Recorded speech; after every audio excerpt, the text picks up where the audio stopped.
जगन्नाथ महाराज की पवित्र कथा।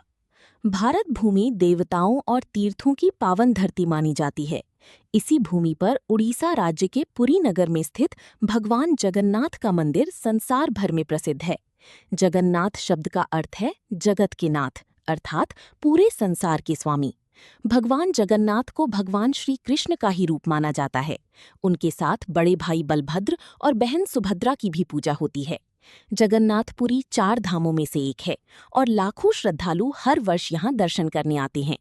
ये कथा भगवान जगन्नाथ के प्रकट होने, मंदिर निर्माण, भक्तों की श्रद्धा और रथ यात्रा की महिमा से जुड़ी हुई है। राजा इंद्रद्युम्न की इच्छा। बहुत समय पहले मालवा देश में इंद्रद्युम्न नाम की एक धर्मात्मा राजा राज्य करते थे। वे भगवान विष्णु के परम भक्त थे। उनका जीवन पूजा पाठ, दान और धर्म कार्यों में बीतता था।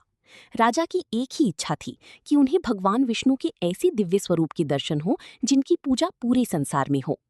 एक दिन उनके दरबार में एक साधु आए। उन्होंने राजा से कहा, हे राजन, पृथ्वी पर नीलांचल पर्वत के पास एक दिव्य देवता विराजमान है, जिन्हें नील माधव कहा जाता है। जो भी उनकी दर्शन करता है उसका जीवन धन्य हो जाता है।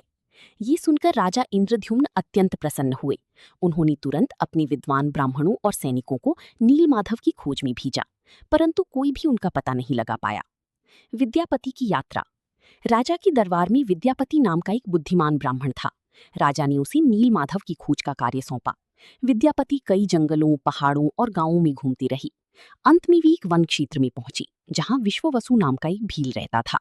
विश्ववसु प्रतिदिन कहीं जाता और लौटकर बहुत प्रसन्न दिखाई देता। विद्यापति को संदेह हुआ कि शायद वही नीलमाधव की पूजा करता है। उन्होंने विश्ववसु से मित्रता कर ली। कुछ समय बाद विद्यापति ने विश्ववसु की बेटी ललिता से विवाह कर लिया। एक दिन विद्यापति ने ललिता से पूछा, तुम्हारे पिता रोज कहाँ जाते हैं? ललिता ने बताया कि उसके पिता गुप्त रूप से भगवान नीलमाधव की पूजा करने जंगल में जाते हैं।